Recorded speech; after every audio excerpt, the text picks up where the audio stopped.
কেমন একজন নবী পাইলাম রে গোলাম,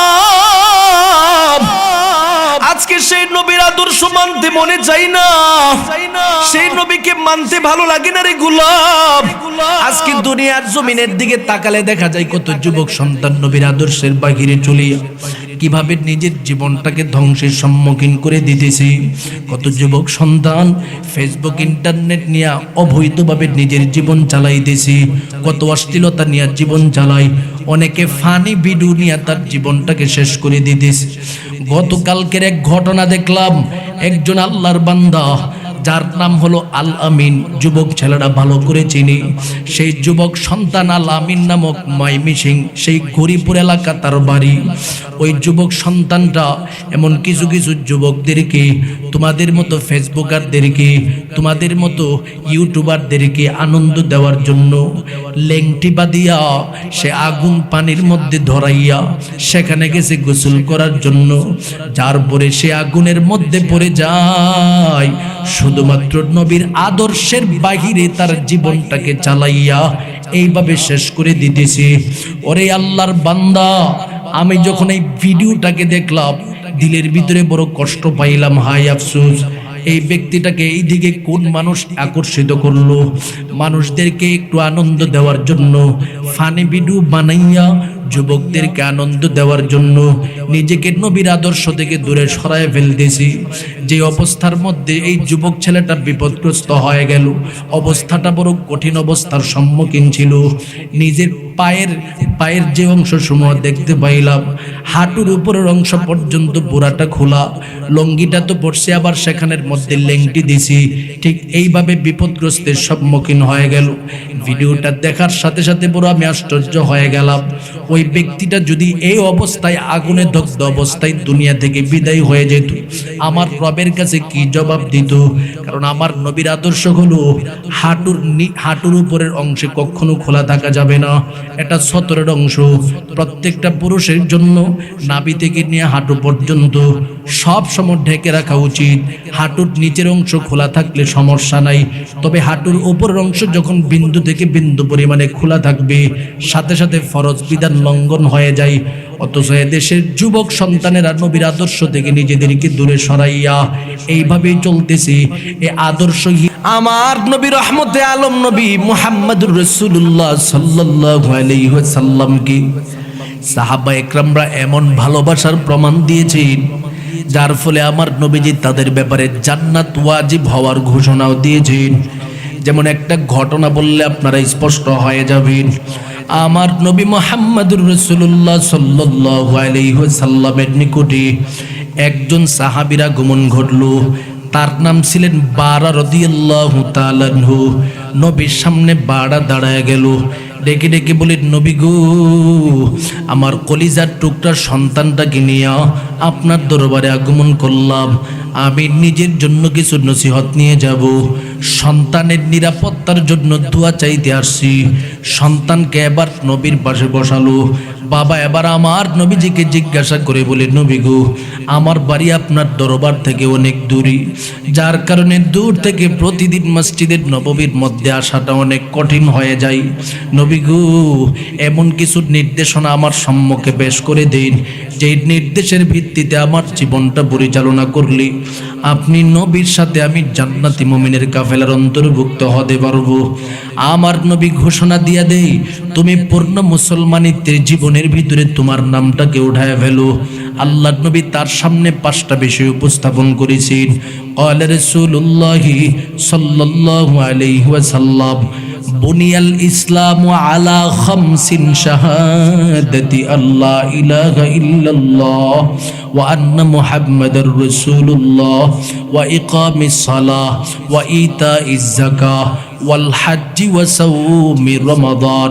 আমার নবী বলেন, 5টা বিষয় নিজের জীবনের জন্য তুমি বাধ্য করে নাও, তাহলে তোমার জীবন ভালো হয়ে যাবে।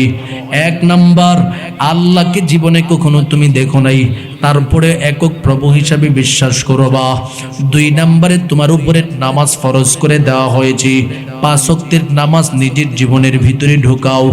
3 নম্বরে তোমার জন্য যাকাতের বিধান লাজিম করে দেওয়া হয়েছে। যদি টাকা থাকে, সম্পত্তি থাকে, তুমি যাকাত আদায় করো। 4 নম্বর তোমার জন্য বিধান দেওয়া হয়েছে ওয়াল হাজ্জি, হজ্জে বাইতুল্লাহর মাধ্যমে জীবনটাকে সাজাইবা যদি তোমার অর্থনৈতিক সক্ষমতা থাকে। 5 নম্বরে আমার নবী ঘোষণা দিয়ে দেয়, তুমি দুনিয়াতে যতদিন পর্যন্ত থাকবা, যখন তুমি রমাদানুল মুবারক পাইবা, সিয়াম সাধন করার মাধ্যমে সেই রোজাটাকে তুমি আদায় করবা, পরিপূর্ণভাবে জীবনে সিয়াম ঢুকাইবা, 30টা রোজা পরিপূর্ণভাবে আদায় করবা। 5টা বিধান যদি তোমার মধ্যে পরিপূর্ণভাবে চলে আসি, আমি নবী ঘোষণা দিয়ে দিলাম, তুমি খাঁটি মুসলমান হয়ে যাবে। আর খাঁটি মুসলমান যেই বান্দাটা হয়ে যায়, ওই ব্যক্তিটা আমি নবীর ঘোষিত জান্নাতের ভিতরে চলে যাবে। সুবহানাল্লাহ, সুবহানাল্লাহ। এবার বারা নামক সাহাবী পাগলের মতো রওনা হয়ে যায়। পিছন দিক থেকে তার একজন সন্তান, বালক মানুষ, বয়স শুধুমাত্র 12 থেকে 13 বছর হবে। বালক সন্তানটা বাবাকে জিজ্ঞাসা করে বলে, ও কলিজার বাবা, রহমতে আলম নবীর দরবারে আপনি আগমন করছেন। রহমতে আলম নবী আপনার সম্মুখে বিভিন্ন বর্ণনা দিয়ে আপনাকে জান্নাতে যাওয়ার পথ বর্ণনা করেছে। ওগো বাবা, আমি কি আপনার মতো জান্নাতে যেতে পারবো না? বাবা বলে, অবশ্যই যেতে পারবা। আমার নবীর কাছে এবার ছোট বাচ্চাটা দাঁড়ায় গেল, ডেকে ডেকে বলেন, নবী গো, আমার বাবারে আপনি জান্নাতে যাওয়ার পথ বর্ণনা করে দিয়েছেন, অথচ আপনি আমাকে জান্নাতে যাওয়ার পথ বর্ণনা করেন নাই। নবী গো, কিভাবে আপনার সাথে আমি জান্নাতে যাব, এই পন্থাটা আমাকেও কিছু বর্ণনা করে দিন। আমার নবী বলেন, তুমি তো ছোট মানুষ, আমি নবীরে তো তুমি সঠিকভাবে এখনো চিনতে পারো নাই। আমি নবীর নির্দেশের মায়া মহাব্বত কিভাবে তোমার মধ্যে হবে? কারণ আমি নবীকে যেই ব্যক্তি চিনি, সেই ব্যক্তি আমি নবীকে ভালোবাসি। আর যেই ব্যক্তি আমি নবীকে ভালোবাসতে পারি, ওই ব্যক্তি আমি নবীর নির্দেশ মানাও তার জন্য সহজ হয়ে যায়। এবার তলহা নামক সাহাবীটা আমার নবীর কাছে জিজ্ঞাসা করে বলি, নবী গো, এমন কিসের ভিত্তিতে জীবন পরিচালনা করলে আপনি নবীর ভালোবাসার প্রমাণ হবে? আমার নবী বলেন, তুমি যদি তোমার বাবার চাই থেকে আমি নবীরে ভালোবাসতে পারো, তোমার মায়ের চাই থেকে আমি নবীজিরে ভালোবাসতে পারো, তোমার আত্মীয় স্বজনের চাই থেকে আমি নবীরে ভালোবাসতে পারো, তাহলে তুমি আমি নবীর নির্দেশের মায়া তোমার মধ্যে তৈরি হবে। সাহাবী বলেন, নবী গো, এই মুহূর্তে আমার পক্ষ থেকে ঘোষণা প্রদান করে দিলাম, আমার বাবার চাই থেকে আপনি নবীরে ভালোবাসি, আমার মায়ের চাই থেকে আপনি নবীরে ভালোবাসি, আমার আত্মীয় স্বজন সবার চাই থেকে আপনি নবীজিরে আমি সবচেয়ে বেশি ভালোবাসি। নবী আমার বলেন, তাহলে প্রমাণ দেখাও। কেমনে প্রমাণ দেখাবি? আমার নবীজির নিজ বরকতি হাত থেকে একটা তরবারি সেই সাহাবীর হাতের মধ্যে তুলে দিল, ডেকে ডেকে বলেন, এরে সাহাবী, এই মুহূর্তে তুমি আমার তরবারিটা নিয়ে রওনা হয়ে যাও। তরবারি নিয়ে তুমি যাইবা, এই যে মসজিদের নববীর দরওয়াজার সম্মুখে দাঁড়ায় দাঁড়ায় তোমার বাবা তোমার জন্য অপেক্ষা করতেছে। তোমার বাবার শরীরের উপর একটা আঘাত করবা, দেখি তোমার বাবার ভালোবাসা বেশি নাকি আমি নবীর ভালোবাসা বেশি। কথাটা শোনার সাথে সাথে তলহা নামক ছোট বাচ্চাটা পাগলের মতো রওনা হয়ে গেল। তরবারিটা নিয়ে আমার নবীর নির্দেশে তার বাবার সামনে দাঁড়ায়া যায়। বাবার শরীরের মধ্যে যখন ওই সেই তরবারিটা দিয়ে আঘাত করবে, রে গোলাম, আমার নবী রহমতে আলম নবী ঘোষণা দিয়া দেই, না না, এরে তলহা, জমিনের মধ্যে আমি নবীজি সন্তানের হাতে বাবা আঘাত প্রাপ্ত হবে, বাবার হাতে সন্তান আঘাত প্রাপ্ত হবে, সেই জন্য আমি নবীজি পৃথিবীতে আগমন করি নাই। আমি নবী আগমন করেছি বিররুল ওয়ালিদাইন প্রতিষ্ঠা করার জন্য। বাবা মার সাথে সন্তান ভালো আচরণ করবে, এই পদ্ধতিটাকে সুপ্রতিষ্ঠিত করার জন্য আমি নবী আগমন করেছি। আমি নবী আগমন করেছি ওয়াবিল ওয়ালিদাইনি ইহসানা, বাবা মার সাথে সন্তান সর্বহালাতে ভালো আচরণ করবে, এই পদ্ধতিটাকে শেখানোর জন্য। ওরে সাহাবী, আর সামনের দিকে যাওয়ার কোনো প্রয়োজন নাই, আমি নবীর পরীক্ষা প্রয়োজন ছিল, এই মুহূর্তে পরীক্ষা হয়ে গেছে। এই মুহূর্তে আমি নবীর পক্ষ থেকে ঘোষণা দিয়ে দিলাম, যেই ভালোবাসার প্রমাণ তুমি এই মুহূর্তে আমার সামনে দেখাইছো, এমন ভালোবাসা নিয়ে যদি নিজের জীবনটাকে সাজাতে পারো, আমি নবী ঘোষণা দিয়ে দিলাম ওয়াজাবাত লাকা শাফাআতি, আমি নবীজির সুপারিশ তোর জন্য ওয়াজিব হয়ে যাবে। জবানটা খুলে বলুন আল্লাহু আকবার। পিছনের বাইরা বলুন আল্লাহু আকবার। कुदरत का तमाशा है मदीने के गली में, जन्नत का नमूना है मदीने के गली में, जन्नत का नमूना है मदीने के गली में, ईमान का हासिल नहीं गैर अश्क मदीना, मरने की तमन्ना ही मदीने के गली में, मरने की तमन्ना ही मदीने के गली में, हर समत से आता है सदा अहले तमन्ना, महबूब के चर्चा है मदीने के गली में, महबूब के चर्चा है मदीने के गली में। ও কুমিল্লা বরুড়া এলাকার আল্লাহর মহাব্বতের বান্দা, এই বর্ণনার মাধ্যমে আপনাদেরকে যে বিষয়টা বুঝাইতে চাই, পৃথিবীর জমিনের মধ্যে যদি কোনো মুমিন নিজেকে ইমানদার দাবি করতে চায়, আমার নবীজিকে ভালোবাসার বিকল্প কোনো পথ নাই। জীবনের চাইতে কি নবীরে ভালোবাসতে হবে, বাবা মার চাইতে কি নবীরে ভালোবাসতে হবে, আত্মীয় স্বজনের চাইতে কি নবীজিরে তুমি ভালোবাসতে হবে। এবার বুঝার বিষয় হলো বান্দা, তুমি কেমনে আমার নবীজির ভালোবাসার প্রমাণ দেখাইবা।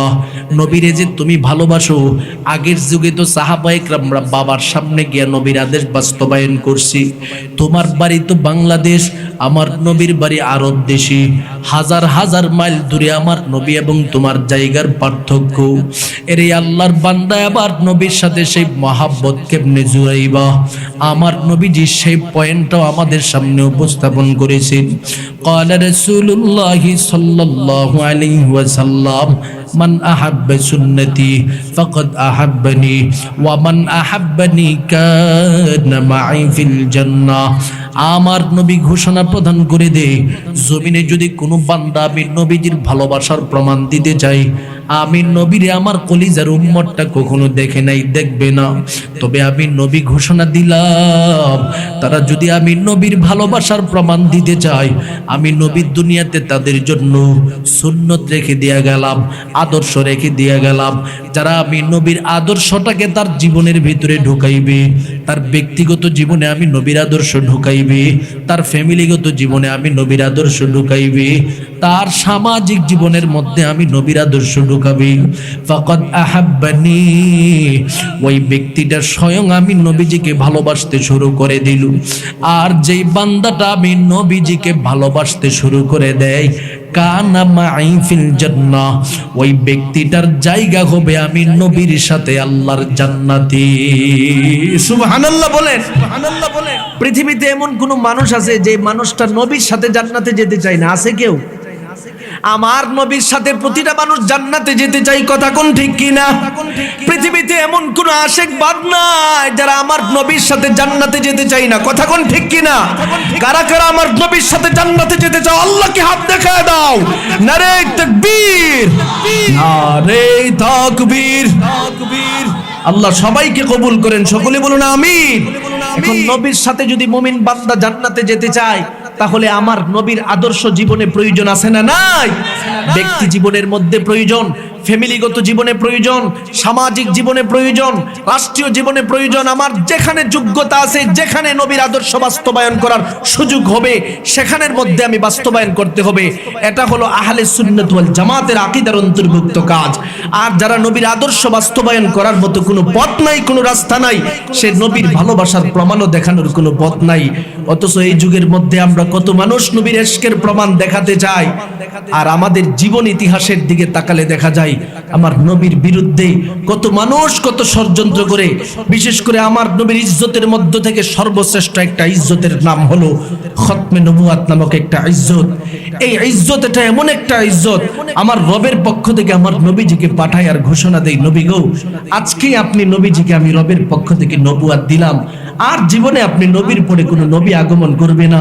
আমার নবীও স্পষ্ট ভাষায় ঘোষণা প্রদান করেছেন, আনা খাতামুন নবী লা নবিয়্যা বাদি, আমি নবী হলাম সর্বশেষ নবী, আমি নবীর পরে এই জগতের মধ্যে কোনো নবী আগমন করবে না। আর এক হাদিসের মধ্যে আমার নবী বলছেন, যদি পৃথিবীতে কেউ নবী হিসাবে আমার পরে আগমন করত, লাউ কানা বাদি নবিয়ান লাকানা উমর, তাহলে আমার রবের পক্ষ থেকে উমরে ফারুকের মতো সাহাবীকে নবী বানায়া পাঠাইতো। সুবহানাল্লাহ বলেন। এবার আপনারা আমার সাথে একটু জবানটা খুলে ঠান্ডা মাথায় উত্তর দিবেন, আমাদের নবীর পরে হযরত আবু বকর নামক সাহাবী ছিল কিনা? ছিল নি? আবু বকর নামক সাহাবী ছিলেন, উনি কি নিজেকে নবুয়াত দাবি করছে? আবু বকরের পরে ওমর ছিলেন, ওমর নিজের নবী নবুয়াত দাবি করছে? উসমান দাবি করছে? আলী দাবি করছে? উনাদের যুগ শেষ হয়ে গেল, তাবিঈদের যুগ আসলো। ওই যুগের মধ্যে বড় বড় বুজুর্গানে দ্বীনের মধ্যে প্রসিদ্ধ পরিচিত যে সমস্ত বুজুর্গানে দ্বীন ছিলেন, তাদের মধ্য থেকে শ্রেষ্ঠ বুজুর্গ ছিলেন হাসানে বসরি রাহমাতুল্লাহি আলাইহি, তাদের মধ্য থেকে শ্রেষ্ঠ বুজুর্গ ছিলেন ইমামে আজম আবু হানিফা রাহমাতুল্লাহি আলাইহি। এত বড় বড় প্রসিদ্ধ মশহুর বুজুর্গ থাকার পরেও কেউ তাদের জবান থেকে নবুয়াত দাবি করার কোনো সুযোগ পায় নাই, এমনকি কেউ দৃষ্টতা দেখাতে পারে নাই। ওই যুগ শেষ হলো, তাবিঈদের যুগ আগমন করলো। ওই যুগের মধ্যে কত বড় বড় বুজুর্গের দিনরা ছিলেন। সেই যুগের মধ্যে ইমাম আবু ইউসুফ রাহমাতুল্লাহি আলাইহির মতো বুজুর্গের দিনরা ছিলেন, ইমাম শাফি রাহমাতুল্লাহি আলাইহি, ইমাম আহমদ ইবনে হাম্বল রাহমাতুল্লাহি আলাইহির মতো বুজুর্গের দিনরা ছিলেন। এভাবে তাবিঈদের যুগ শেষ, তাবিঈদের যুগ শেষ। আইমে মুজতাহিদিন, সলফে সালিহিন, মুতাকাদ্দিমিন, প্রত্যেক যুগে যুগে নবীর পরে বিভিন্ন আল্লাহওয়ালা বুজুর্গানে দিন এসেছেন। আমাদের কাছে ওলিদের মধ্য থেকে সবচেয়ে থেকে পরিচিত যে ওলি ছিলেন আব্দুল কাদের জিলানী রাহমাতুল্লাহি আলাইহি। এত বড় আল্লাহওয়ালা ছিলেন যে আল্লাহওয়ালার গুণাগুণ বর্ণনা করলে সপ্তাহ কি সপ্তাহ, দিন কি দিন বললে বলতেই থাকবো, শেষ হবে না। এত বড় বুজুর্গ পৃথিবীতে আগমন করেছিলেন, কিন্তু তারপরেও তিনি আমার রবের পক্ষ থেকে নবুয়াত প্রাপ্ত হয়ে নবী দাবি করার সেই দৃষ্টতা দেখাতে পারে নাই। দিন দিন যেতে যেতে তাবিঈদের যুগ শেষ, তাবিঈদের যুগ শেষ, আইমে মুজতাহিদিন শেষ, সলফে সালিহিন, মুতাকাদ্দিমিন, মুতাআখিরিনের যুগের পর যুগ শেষ হয়ে গত 100 বছর আগে ভারতবর্ষে একজন পাগলা জন্মগ্রহণ করেছে, শয়তান। যেই ব্যক্তির নাম ছিল গোলাম আহমদ কাদিয়ানী। সে গোটা সমাজের মানুষের সম্মুখে নবুয়াত দাবি করে বসেছে আর বলছে যে মুহাম্মদের পরে আমি হলাম গোলাম আহমদ কাদিয়ানী, যাকে আমার রবের পক্ষ থেকে নবুয়াত দেওয়া হয়েছে। এরপরেও তাদের কিছু পাগলা অনুসারী সমাজের মধ্যে বের হয়ে গেছে। পরিষ্কার ভাষায় ঘোষণা প্রদান করে দিচ্ছি, এই দেশ হলো আহলে সুন্নাত ওয়াল জামাতের দেশ, এই দেশ হলো আকায়েদে আহলে সুন্নাত ওয়াল জামাতের মুমিন বান্দাদের দেশ। এদেশের মানুষ যদিও 5 ওয়াক্তের নামাজ সঠিকভাবে আদায় না করে, কিন্তু আমার নবীজিকে তাদের কলিজার চাই থেকে বেশি ভালোবাসে। কথা কোন ঠিক কিনা? আমার নবীর আদর্শের উপরে, আমার নবীর সম্মান, খতমে নবুয়াত নামক ইজ্জতের উপরে এই জমিনের মধ্যে কেউ যদি আঘাত করে, এদেশের কলিজার টুকরা আখিরি যুগের উম্মতেরা কখনো মেনে নিতে পারে না। এই জন্য খতমে নবুয়াত নামক ইজ্জতকে হেফাজতের জন্য এই রাষ্ট্রে যখন আমার দেশের আহলে সুন্নাত ওয়াল জামাতের অনুসারী উলামায়ে ইকরামরা, এদেশের বুজুর্গানে দ্বীনরা আপনাদেরকে নবীর ইজ্জতের জন্য ডাক দিবে, নবীর খতমে নবুয়াত নামক ইজ্জতকে হেফাজতের জন্য কারা কারা ময়দানে রক্ত দিতে প্রস্তুত রয়েছে আমরা হবে।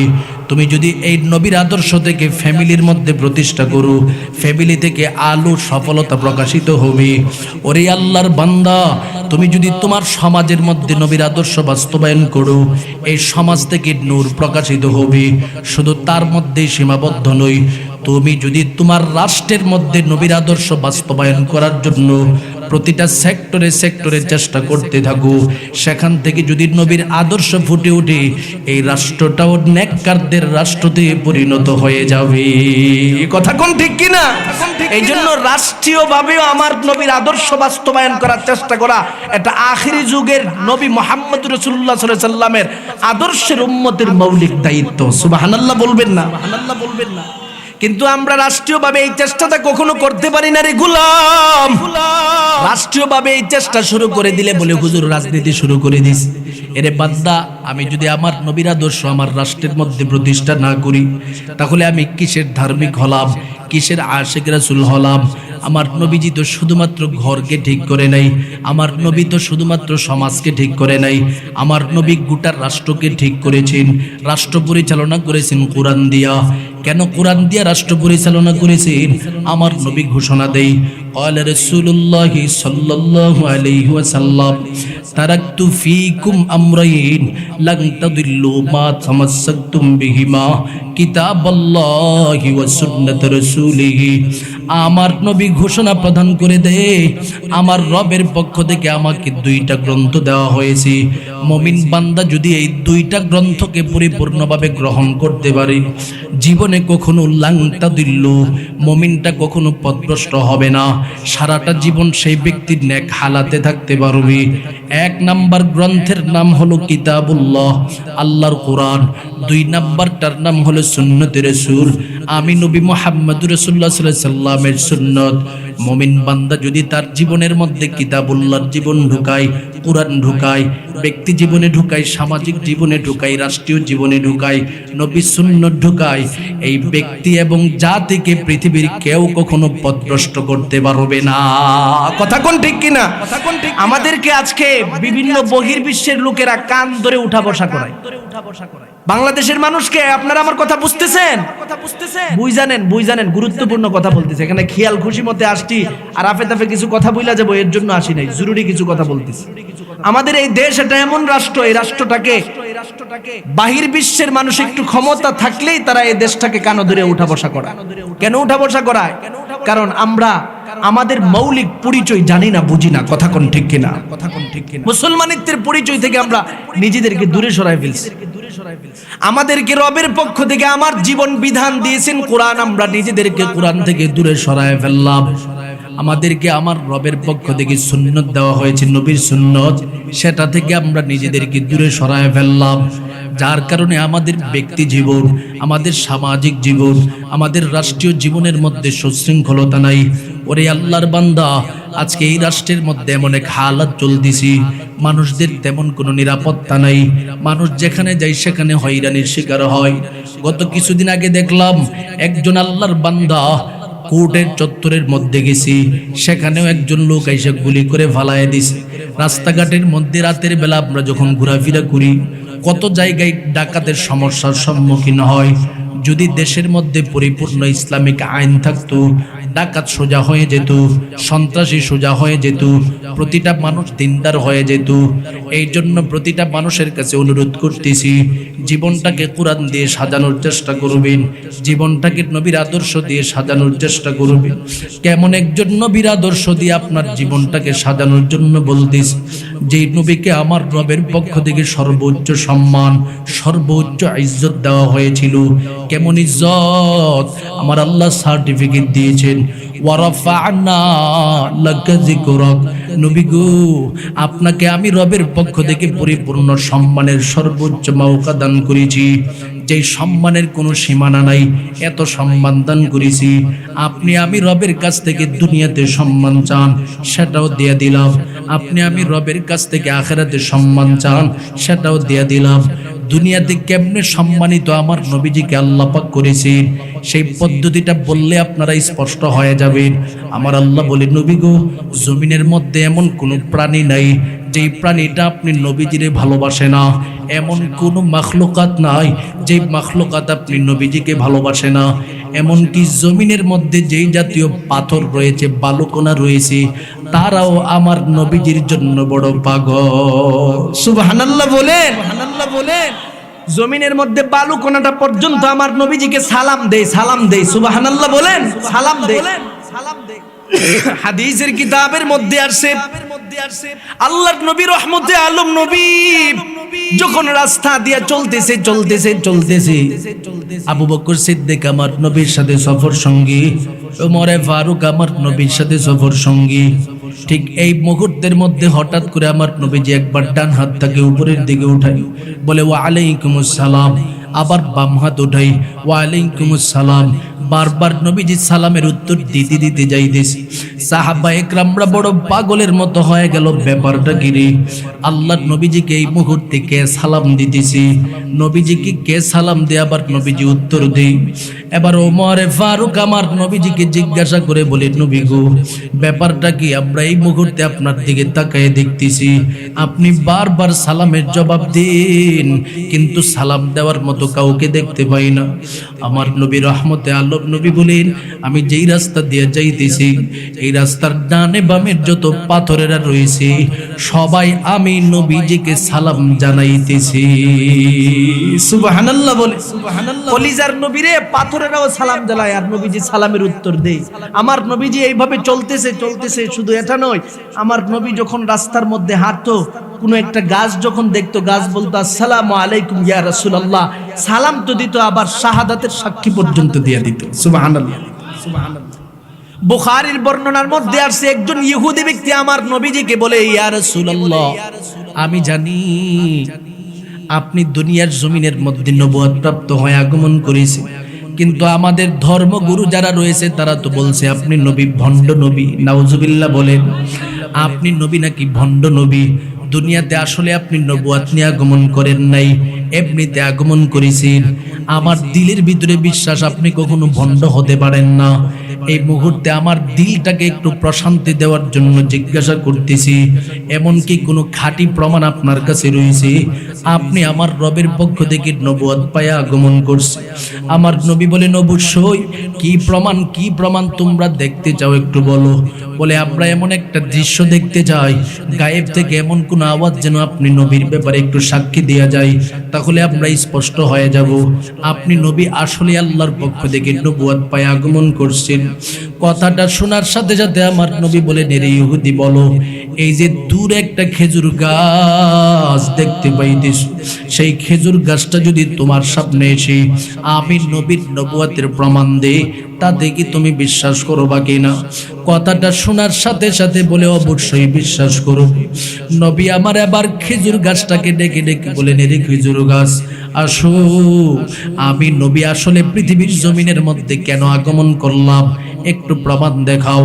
কথাটা শোনার সাথে সাথে খেজুর গাছ বলতে শুরু করে দেয়, আশহাদু আন্নাকা মুহাম্মাদুর রাসূলুল্লাহ, আশহাদু আন্নাকা মুহাম্মাদুর রাসূলুল্লাহ। নবী গো, আমি খেজুর গাছ হয়ে ঘোষণা প্রদান করে দিলাম আমার রবের পক্ষ থেকে আপনি নবীজি আল্লাহর রাসূল হিসাবে আগমন করেছেন। সুবহানাল্লাহ। আপনাদের সামনে যদি একটা গাছ আইসা বলে যে হ্যাঁ এ হুজুর খুব খাঁটি হুজুর, আপনারা বিশ্বাস করবেন কি করবেন না? করবেন না? গাছ আইসা বলতেছে হ্যাঁ এই এলাকার অমুক মাদ্রাসাটা বড় খাঁটি মাদ্রাসা, এটার মধ্যে নবীর আদর্শ শিখায়। ওই যুগের মধ্যে যখন গাছ আইসা তার জবান থেকে বলতেছে মুহাম্মদ আসলেই নবী হিসাবে আগমন করছে, কথাটা শোনার সাথে সাথে আল্লাহর মহাব্বতের বান্দা ইহুদি ব্যক্তিটা ঘোষণা দিয়ে দিল, নবী গো, আর অন্তরের মধ্যে কোনো দ্বিধাদ্বন্দ্ব নাই, আমি এই মুহূর্তে ঘোষণা প্রদান করে দিলাম, আশহাদু আল্লা ইলাহা ইল্লাল্লাহ ওয়া আশহাদু আন্না মুহাম্মাদুর রাসূলুল্লাহ। আমি এই মুহূর্তে সাক্ষ্য প্রদান করলাম আপনি নবী আল্লাহর পক্ষ থেকে রাসূল হিসাবে আগমন করেছেন। আর দেরি করব না, একা একা শুধুমাত্র ঈমান আনবো না, কলিজার টুকরা বিবি সন্তান সন্ততি সবাইকে নিয়ে ইসলামের ছায়া তলে এই মুহূর্তে প্রবেশ করব। সুবহানাল্লাহ, সুবহানাল্লাহ। কেমন একজন নবী পাইলাম রে গোলাম, আজকে সেই নবীর আদর্শ মানতে মনে চাই না, সেই নবীকে মানতে ভালো লাগে না রে গোলাম। আজকে দুনিয়ার জমিনের দিকে তাকালে দেখা যায় কত যুবক সন্তান নবীর আদর্শের বাহিরে চলে কিভাবে নিজের জীবনটাকে ধ্বংসের সম্মুখীন করে দিতেছে। কত যুবক সন্তান ফেসবুক ইন্টারনেট নিয়ে অবৈধভাবে নিজের জীবন চালাইতেছে, কত অশ্লীলতা নিয়ে জীবন চালায়, অনেকে ফানি ভিডিও নিয়ে তার জীবনটাকে শেষ করে দিতেছে। গতকালকের এক ঘটনা দেখলাম, একজন আল্লাহর বান্দা যার নাম হলো আল আমিন, যুবক ছেলেরা ভালো করে চিনি, সেই যুবক সন্তান আল আমিন নামক ময়মনসিংহ, সেই গরিপুর এলাকা তার বাড়ি। ওই যুবক সন্তানটা এমন কিছু কিছু যুবকদেরকে, তোমাদের মতো ফেসবুকারদেরকে, তোমাদের মতো ইউটিউবারদেরকে আনন্দ দেওয়ার জন্য লেংটি বাঁধিয়া সে আগুন পানির মধ্যে ধরাইয়া সেখানে গেছে গোসল করার জন্য। যার পরে সে আগুনের মধ্যে পড়ে যায়, শুধুমাত্র নবীর আদর্শের বাহিরে তার জীবনটাকে চালাইয়া এইভাবে শেষ করে দিতেছে। ওরে আল্লাহর বান্দা, আমি যখন এই ভিডিওটাকে দেখলাম দিলের ভিতরে বড় কষ্ট পাইলাম। হায় আফসোস, এই ব্যক্তিটাকে এই দিকে কোন মানুষ আকর্ষিত করলো? মানুষদেরকে একটু আনন্দ দেওয়ার জন্য ফানি ভিডিও বানাইয়া যুবকদেরকে আনন্দ দেওয়ার জন্য নিজেকে নবীর আদর্শ থেকে দূরে সরায় ফেলতেছি। যে অবস্থার মধ্যে এই যুবক ছেলেটা বিপদগ্রস্ত হয়ে গেল, অবস্থাটা বড় কঠিন অবস্থার সম্মুখীন ছিল। নিজের পায়ের যে অংশ সমূহ দেখতে পাইলাম, হাঁটুর উপরের অংশ পর্যন্ত পুরাটা খোলা, লঙ্গিটা তো পড়ছে, আবার সেখানের মধ্যে লেংটি দিছি। ঠিক এইভাবে বিপদগ্রস্তের সম্মুখীন হয়ে গেল। ভিডিওটা দেখার সাথে সাথে পুরো আমি আশ্চর্য হয়ে গেলাম। ওই ব্যক্তিটা যদি এই অবস্থায় আগুনে দগ্ধ অবস্থায় দুনিয়া থেকে বিদায় হয়ে যেত, আমার রবের কাছে কি জবাব দিত? কারণ আমার নবীর আদর্শ হলো হাঁটুর উপরের অংশে কখনো খোলা থাকা যাবে না, এটা সতরের অংশ। প্রত্যেকটা পুরুষের জন্য নাভি থেকে নিয়ে হাঁটু পর্যন্ত সব সময় ঢেকে রাখা উচিত। হাঁটুর নিচের অংশ খোলা থাকলে সমস্যা নাই, তবে হাঁটুর উপরের অংশ যখন বিন্দু থেকে বিন্দু পরিমাণে খোলা থাকবে, সাথে সাথে ফরজ বিধান লঙ্ঘন হয়ে যায়। অথচ দেশের যুবক সন্তানেরা নবীর আদর্শ থেকে নিজেদেরকে দূরে সরাইয়া এইভাবেই চলতেছে। এই আদর্শহীন ব্যক্তিটা যেই বিপদের মধ্যে পড়ে গেছে, যদি মরে যেত ঠিক এই মুহূর্তের মধ্যে তার সর্বপ্রথম ঠিকানা হয়ে যেত জাহান্নাম। নাউজুবিল্লাহ বলে, নাউজুবিল্লাহ বলে। তাহলে আমার সন্তানকে নবীর আদর্শ শেখানোর প্রয়োজন আছে না নাই? যুবক সন্তানদেরকে বলবো, আল আমিনের মতো জীবনকে ধ্বংস করবা না, নবীর আদর্শ থেকে নিজেকে দূরে সরায়া দিবা না রে যুবক। তুমি ফানি ভিডিও করবার, সেখানের মধ্যে কখনো যেন নবীর ইসলাম তথা দ্বীনে ইসলামের কোনো প্রকারের আদর্শের বিরোধী কোনো কাজ সেখানে প্রতিষ্ঠিত না হয়। এই ক্ষেত্রে সর্বহালাতে চেষ্টা করতে হবে। এ কারণে আমার আল্লাহ ঘোষণা দিয়া দে, বান্দা তুমি যদি আমি রবের সাথে সুসম্পর্ক লাগাইতে চাও, কুল ইন কুনতুম তুহিব্বুনাল্লাহ, যদি তোমরা আমি মালিকের সাথে ভালোবাসার সম্পর্ক লাগাইতে চাও, ফাত্তাবিউনি, আমি রবের অনুসরণ, আমি রবের মুহাম্মদুর রাসূলুল্লাহকে প্রেরণ করেছি, সেই নবীর অনুসরণের মাধ্যমে জীবন সাজাও। যদি নবীর অনুসরণের মাধ্যমে তোমার জীবনটাকে সাজাতে পারো, আমি আল্লাহর পক্ষ থেকে ঘোষণা দিয়ে দিলাম, ইউহিব্বুকুমুল্লাহ, আমি আল্লাহ দুইটা পুরস্কার তোমাকে দিব। এক নাম্বার, তোমার জীবনের সমস্ত গুনাহ মাফ করে দিব। দুই নাম্বার হলো ওয়ায়াগফির লাকুম যুনুবাকুম, তোমার জীবনের যত গুনাহ খাতা আছে আমি আল্লাহ মাফ করে দিব। এই জন্য যুবক, সবার কাছে নসিহত করে যাব, নবীর আদর্শের ভিত্তিতে জীবনটাকে সাজাও। নবীর আদর্শের ভিত্তিতে তোমার জীবন যত সাজবে, আমার আল্লাহ পাক তত তোমাকে ভালোবাসবে, তোমার জীবনের গুনাহ তত বেশি ক্ষমা হবে। ওরে আল্লাহর বান্দা, কেমনে নিজের জীবনটাকে নবীর আদর্শের ভিতরে ঢুকাবো? জীবনে কখনো মানুষ যেন আমার জবান দিয়া কষ্ট না পায়, এইভাবে চলতে হবে। আল্লাহর নবী হাদিসের মধ্যে বলে দিয়েছেন, আল মুসলিমু মান সালিমাল মুসলিমুনা মিন লিসানিহি ওয়া ইয়াদিহি, মুসলমান তো ওই ব্যক্তি যার জবান থেকে অপর মুসলমান ভাই নিরাপদ থাকবে। মুসলমান ওই ব্যক্তি যার হাত থেকে অপর মুসলমান ভাই নিরাপদ থাকবে।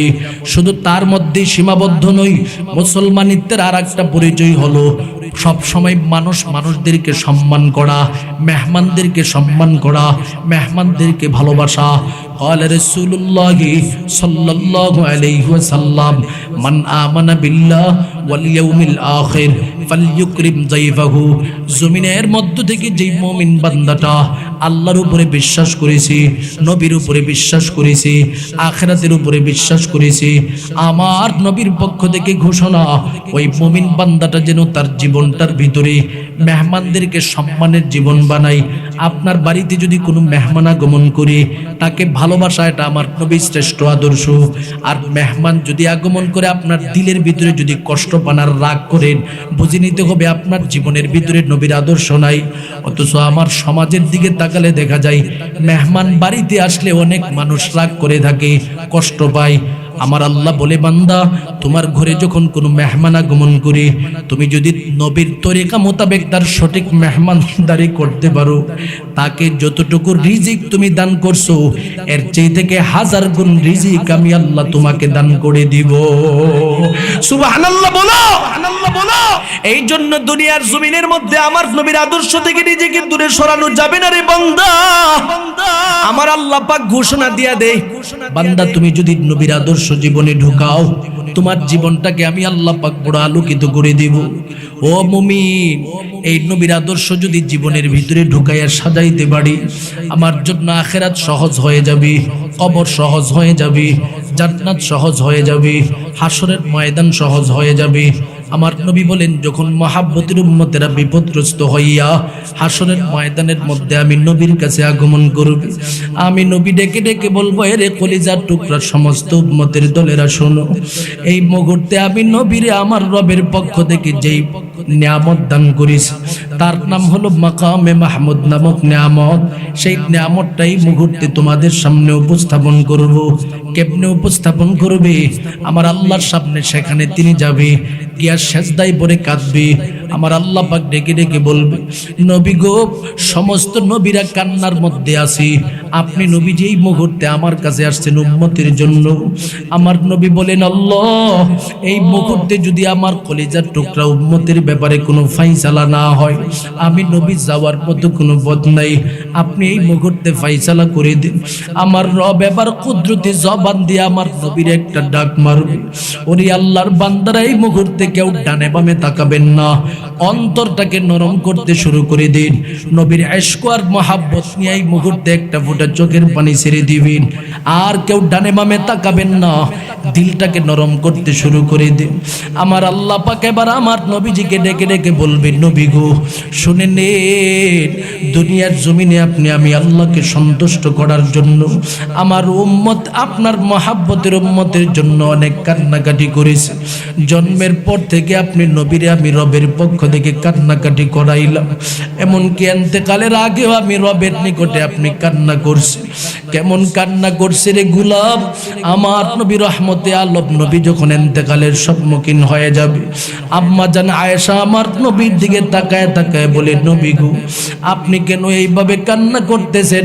অথচ গফারাল্লাহু মা তাকদ্দামা মিন যানবিহি ওয়া মা তাআখার, আমার আল্লাহ আপনার জীবনের গুনাহ রাখে নাই, সব কিছু মুছে দিয়েছি, আপনি পবিত্র। আমার নবী আয়েশার দিকে তাকাইয়া চোখের পানিগুলো টপ টপ করে ছেড়ে দেয়, কান্না ভরা কণ্ঠ নিয়ে ডেকে ডেকে বলেন, আয়েশা রে, আমি নবী কান্না করব না, কে আমার উম্মতের জন্য কাঁদবে? আয়েশা বলেন, নবী গো, আপনি কি আপনার নিজের জন্য কান্না করেন না? আমার নবী বলেন, না রে আয়েশা, আমি নবী তো আমার ওই সমস্ত কলিজার টুকরা উম্মতের জন্য কাঁদি, যেই সমস্ত উম্মত আমি নবীর জীবনে কখনো দেখতে পাবে না, তারপরে আমি নবীর সুন্নত নিয়ে তার জীবন সাজাইবি। আমি নবীর জীবনে আমার মুহাব্বতের উম্মত দেখতে পাবে না, আমি নবীর ঘর মাদ্রাসা নিয়ে তার জীবনটাকে সাজাইবি। ওরে আয়েশা, শুধু তার মধ্যেই তো সীমাবদ্ধ নয়, আমি নবী তো ওই সমস্ত উম্মতের জন্য কাঁদি, যেই সমস্ত উম্মতেরা বিপদগ্রস্ত হইয়াও আমি নবীরে ভুলবে না, অভাবের মধ্যে পড়িয়াও আমি নবীরে ভুলবে না। আমি আমার রবের কাছে এই জন্য কাঁদি আর বলি, আল্লাহ আমার এই কলিজার টুকরা উম্মত গুলোকে আমি নবীর কাছ থেকে দূরে সরাইয়া দিয়ে না। হাসরের ময়দানে আমার আল্লাহ এই কথাগুলোকে স্মরণ করাইয়া আমার নবীরে বলবে, নবী গো, আপনার কলিজার টুকরা উম্মতের ব্যাপারে আর আপনি কাঁদতে হবেন না। ওই যে বরুরার জমিনের মধ্যে আপনার মহাব্বতের উম্মত নিজের জীবনটাকে আপনি নবীর না দেখিয়েও সুন্নতের মাধ্যমে সাজাইয়া আপনি নবীর সামনে আইসা কাঁদতেছে গো নবী। তাদেরকে এই মুহূর্তে দেখে দেখে আমি আল্লাহর পক্ষ থেকে ঘোষণা দিলাম, আপনি জান্নাতে নিয়ে যান। আমার নবীরে ঘোষণাটা দেওয়ার সাথে সাথে কলিজার টুকরা বরুরার যত সুন্নতওয়ালা উম্মত রয়েছে সবাইকে চিহ্নিত করে করে আল্লাহর জান্নাতের দিকে নিয়ে যাবে। সুবহানাল্লাহ বলেন মুসলমান। তাহলে এই নবীর সামনে উম্মত হিসেবে যদি পরিচয় দিতে চাই, সুন্নতের প্রয়োজন আছে না নাই? আমার নবী বলেন, উম্মত রে, দুনিয়া থেকে বিদায় হয়ে যাবে, তখন আমি নবী তোদের পাশে থাকবো। কবরে যাবে, আমি নবী তোদের পাশে থাকবো। যখন আল্লাহর পক্ষ থেকে ফেরেশতা আসবে, জিজ্ঞাসা করবে মার রব্বুকা, রবকে, তোমার কবরের প্রত্যেকটা প্রশ্নের জবাবের শেষ প্রশ্নটা হবে আমি নবীর পরিচয়। যখন তুমি আমি নবীর সুন্নত নিয়ে জীবনটাকে সাজাইবা, আমি নবীর পক্ষ থেকে ঘোষণা দিয়া দিলাম, তোমার সামনে আমি নবী দাঁড়ায় বলবো, ওই যে আমি নবী, সেই নবী যেই নবীর অনুসরণ করে তুমি জীবনটাকে সাজাইছো। সুবহানাল্লাহ। তাহলে এই নবীরে মানার প্রয়োজন আছে না নাই? এই নবীর মানার শ্রেষ্ঠ জায়গার নাম হলো দ্বীনের এই প্রতিষ্ঠান মাদ্রাসা। এই জাতীয় মাদ্রাসা সমূহ যতদিন পর্যন্ত থাকবে ততদিন পর্যন্ত আমার কলিজার নবীর আওয়াজ চলবে। কথা কোন ঠিক কিনা? এই মাদ্রাসা সমূহের মধ্যে ছাত্রগুলো লেখাপড়া করবে, নবীর দরুদ শিখবে, দ্বীন শিখবে, ইসলাম শিখবে, নামাজের মধ্যে গিয়ে আমার রবকে চিনবে, কোরআন চিনবে। এমনও তো আমার নবীর সে আদর্শ বাস্তবায়ন করতে করতে তারা তাহাজ্জুদ গুজারও হয়ে যাবে। সুবহানাল্লাহ বলবেন না? এই জাতীয় মাদ্রাসায় তাহাজ্জুদ পড়ার গুণ সবচেয়ে বেশি। আপনি যত কওমি মাদ্রাসা সমূহ রয়েছেন, প্রতিটা মাদ্রাসা সমূহ খবর নিয়ে দেখবেন, রাতের বেলা অধিকাংশ সময় নবীর আদর্শ তো তাদেরকে শেখায়, তাহাজ্জুদ গুজার হওয়ার জীবনটা শেখায়। সুবহানাল্লাহ বলবেন না? তার একটা জ্বলন্ত উদাহরণ হলো গতকালকের এক ঘটনা। জ্বলন্ত উদাহরণ বলতেছি, আপনাদের এই অঞ্চলের পার্শ্ববর্তী একটা জেলা আছে, তার নাম হলো নোয়াখালী। নোয়াখালী টাটখিল একটা থানা আছে, সেই থানার একটা হেফজ বিভাগ কওমি মাদ্রাসা। এই মাদ্রাসার ছাত্রদেরকে উস্তাদরা এত সুন্দর করে মেহনত করে দ্বীন শিখাইতেছে, ইসলাম শিখাইতেছে।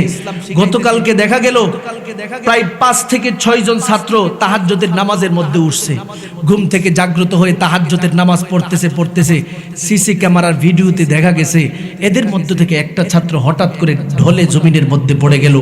বাকি ছাত্রগুলো নামাজ শেষ করে এই ছেলেটাকে ধরলো, ডাক্তারের কাছে নিয়ে গেল। ডাক্তাররা বলল ছেলেটা দুনিয়া থেকে বিদায় হয়ে গেছে। সুবহানাল্লাহ বলেন। এই ছেলেটা যে দুনিয়া থেকে বিদায় হয়েছে, তাহাজ্জুদ হালাতে দুনিয়া থেকে বিদায় হয়েছে। আমি তো বলবো এমন বাবা মার চাই থেকে সৌভাগ্যবান বাবা মা আর কে হতে পারে, যেই বাবা মার সন্তান তাহাজ্জুদে বসা অবস্থায় মরে যায়। সুবহানাল্লাহ বলেন। আমি এই ভিডিওটা দেখে চিন্তা করতেছি, আরে আমার একটা সন্তান যদি এই জাতীয় কওমি মাদ্রাসার মধ্যে, যেমন আশরাফিয়া, বশিরুল উলুম এই জাতীয় মাদ্রাসার মধ্যে লেখাপড়া করে, আমার একটা সন্তান যদি তাহাজ্জুদ অবস্থায় এভাবে মরতো, তাহলে আমার এই সন্তানটা কবরে গেল, হাসরে গেল, আমি বাবাকে কখনো ভুলতো না। সুবহানাল্লাহ বলবেন না? হাদিস শরীফে আমার নবী বলেন, একটা সন্তান যদি দিনদার হয়, নেককার হয়, বুজুর্গ হয়, এই সন্তান বাবা মার জন্য এমন ভাবে দোয়া করতে থাকে, বাবা মা যদি কবরের মধ্যে আযাবে থাকে, আল্লাহ পাক এই সন্তানের দোয়ার উসিলা দিয়ে মাফ করে দেয়। সুবহানাল্লাহ বলেন। আর যদি এই সন্তান বেঁচে না থাকে কিন্তু দিনদার, সে নাবালেগ অবস্থায় মরছে, বাবা মা যখন হাসরের ময়দানে বিপদগ্রস্ত হয়ে যাবে, আমার আল্লাহ পাক এই সন্তানের ওসিলা দিয়া কলিজার টুকরা বাবা মাকে জান্নাত নামক নিয়ামত দান করে দিবে। সুবহানাল্লাহ। তাহলে এই যে ছেলেটা চাটখিল এলাকায়, ছেলেটার নাম মিডিয়াতে যতটুকু দেখলাম আকরাম ছেলেটার নাম, এই আকরাম নামক ছেলেটা যে তাহাজ্জুদ অবস্থায় মরছে, এই ট্রেনিংটা দিয়েছে এই জাতীয় কওমি মাদ্রাসা। কথা কোন ঠিক কিনা? এই মাদ্রাসাগুলো সমাজের মধ্যে থাকার প্রয়োজন আছে না নাই? দ্বীনের প্রতিষ্ঠানগুলো সমাজের মধ্যে যত থাকবে তত সমাজের মধ্যে নেককার সন্তান তৈরি হবে। নেককার বাবার নেককার সন্তানেরা দুনিয়াতে যতদিন পর্যন্ত থাকবে ততদিনই আমার রব দুনিয়া রাখবে। কথা কোন ঠিক কিনা? আল্লাহ পাক এই সমাজের প্রতিটা কওমি মাদ্রাসা সমূহ যেখানে দ্বীন শেখানো হয়, তাহাজ্জুদ শেখানো হয়, ইসলাম শেখানো হয়, নবীর সুন্নাত শেখানো হয়, সেটাকে আপনাদের সহযোগিতার মাধ্যমে সুপ্রতিষ্ঠিত করার তৌফিক দান করেন। সকলে বলুন আমিন। আরো জোরে বলুন আমিন। এই জাতীয় মাদ্রাসা সবসময় সুপ্রতিষ্ঠিত থাকুক। আপনারা চান কি চান না? সবাই চান তো ইনশাআল্লাহ? যদি চেয়ে থাকেন আমার মালিককে দুটি হাত দেখায় দেন। নারে তাকবীর, নারে তাকবীর, তাকবীর। আল্লাহ কবুল করেন। সবাই বলুন আমিন। আপনারা যে আজকে এই প্রতিশ্রুতিটা দিয়ে